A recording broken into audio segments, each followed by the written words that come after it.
ஆதம் அலைஹிஸ்ஸலாம் அவர்கள் அன்னைய சொர்க்கத்தில் இருந்து வெளியேற்றப்பட்டார்கள் நம்ம படிக்கிறோம். சொர்க்கம் இனிமே தான் படைக்கப்படும்னு சொல்றீங்களே, அது எப்படின்னு கேட்கிறாங்க. ஆதம் அலைஹிஸ்ஸலாம் சொர்க்கத்தில் இருந்து வெளியேற்றப்பட்டார்கள் என்பதில் ரெண்டு கருத்து இருக்கிறது. குர்ஆன் தமிழாக்கத்தில் நம்ம எழுதியிருக்கிறோம். சொர்க்கத்தில் வெளியேற்றப்பட்டார்களா, பூமியில் இருந்த ஒரு தோட்டத்தில் வைக்கப்பட்டு வெளியேற்றப்பட்டார்களான்னு ரெண்டு விதமான கருத்துக்களுக்கும் இடம் இருக்குது. அதை விட்டுருங்க. ஆனா வேற மாதிரி இந்த கேள்வியை கேட்கலாம். என்ன கேட்கலாம்னு கேட்டா, பல ஹதீஸ்களை பார்க்கும் பொழுது சொர்க்கோண்டு ஒன்று இப்பவே இருக்குதுங்கிற மாதிரி நிறைய ஹதீஸ்கள் இருக்கிறது. இப்ப ரமலான் மாதம் வந்து விட்டால் சொர்க்கத்தின் வாசல்கள் திறக்கப்படுகின்றன, சொர்க்கம் இருக்குன்னு அர்த்தம். இந்த ஆதம் அலைஹிஸ்ஸலாத்தை வச்சு நம்ம பேச வேணாம், வேற ஆதாரங்களை வச்சு பேசலாம். எப்படி பேசணும்? ரமலான் மாசம் வந்தா சொர்க்க நரகத்தின் வாசல்கள் அடைக்கப்படுகின்றன, சொர்க்கத்தின் வாசல்கள் திறக்கப்படுகின்றன சொன்னா என்ன அர்த்தமாகுது? அதுக்கு இப்பவே சொர்க்கம் இருக்குதுன்னு அர்த்தமாகுது. அதுல தெரியுது. நபிகள் நாயகம் ஸல்லல்லாஹு அலைஹி வஸல்லம் மேராஜ்ல போனாங்கல்ல, சொர்க்கத்தை பார்த்தாங்க, நரகத்தை பார்த்தாங்க, நரகத்துல வேதனை செய்யப்படுறதை பார்த்தாங்க.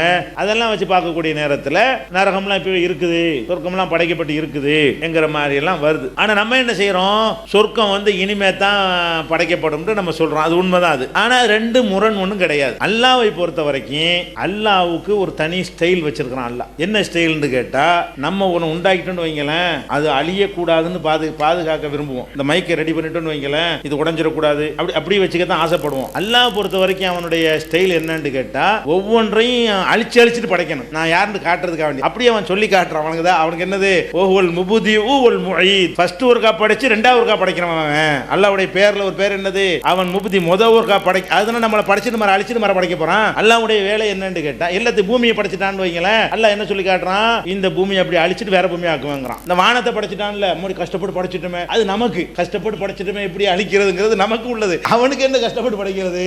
வானத்தை ஒரே அடியை தூக்கி எரிஞ்சு விட்டு வேற வானம் ஆயிரும். அப்ப அல்லாஹ் என்ன சொல்லி காட்டுறான்னு கேட்டா, அனைத்தையும் அல்ல அழிச்சிருவான். சொர்க்கம்லாம் இருக்கிறது உண்மைதான். அந்த சொர்க்கத்துக்கு நம்ம போக போறது இல்ல. சொர்க்கம் இருக்கிறது உண்மை, இப்பவும் இருக்குது, அடைக்கப்படும் திறக்கப்படும் எல்லாம் உண்மை. அதுக்காக நம்ம போக போறோம் இல்ல. அவன் தான் எல்லாத்தையும் சுருட்டிடுவானே, சூறு ஊதணும்னு எல்லாம் போயிருமே, சொர்க்கம் உள்பட ஏடுகளை சுருட்டுற மாதிரி வானத்தை சுருட்டிடுவேன் அப்படிங்கிறான். இந்த பூமியை வேற பூமி ஆக்கிடுவேங்கிறான். எல்லாம் மாறி போயிடும். மாறின பிறகு படைக்கிறதுக்கு அந்த சொர்க்கத்தை நம்ம போக போறோம். சொர்க்கம் படைக்கப்படும் இருக்குது. சொர்க்கம் அல்லாஹ்வுக்கு என்னன்னு கேட்டா, படைச்சதெல்லாம் மறுபடி படைப்பான். எதெல்லாம் படைச்சிருக்கிறானோ அவன் என்ன செய்வான், அவன் அதுக்கு அதே மாதிரியே படைக்கிறது அவனுடைய ஒரு ஸ்டைல். குர்ஆனை எடுத்து பாத்தீங்கன்னா அவ்வளவு வசனங்கள் இருக்குது. திருப்பி படைப்பேன், ஒன்னொன்னு ரெண்டாவது படைப்பேன் அப்படின்னு அல்லாஹ் வைத்திருக்கிற காரணத்தினால சொர்க்கம் நரகம் எல்லாத்தையும் அல்லாஹ் படைச்சிருந்தாருன்னு காட்டிவிட்டான். காட்டினா அதுக்காண்டி இது அழிய அப்படின்னு பயந்துட்டு இருக்க மாட்டான். ஒரே எட்டி மீச்சு உடைச்சு விட்டு என்ன செய்வான், இந்த பாரு அப்படின்னு நல்லா படைச்சிரு லேஸ் அவனுக்கு. அதனால வந்து சொர்க்கம் நரகம்லாம் இருக்கிறதும் உண்மை, எல்லாம் அழிக்கப்படுறதும் உண்மை, புதுசா படைக்கப்படுறதும் உண்மை. அதுக்கு தான் நம்ம எல்லாம் போக போறோங்கிறது உண்மை. எதுவும்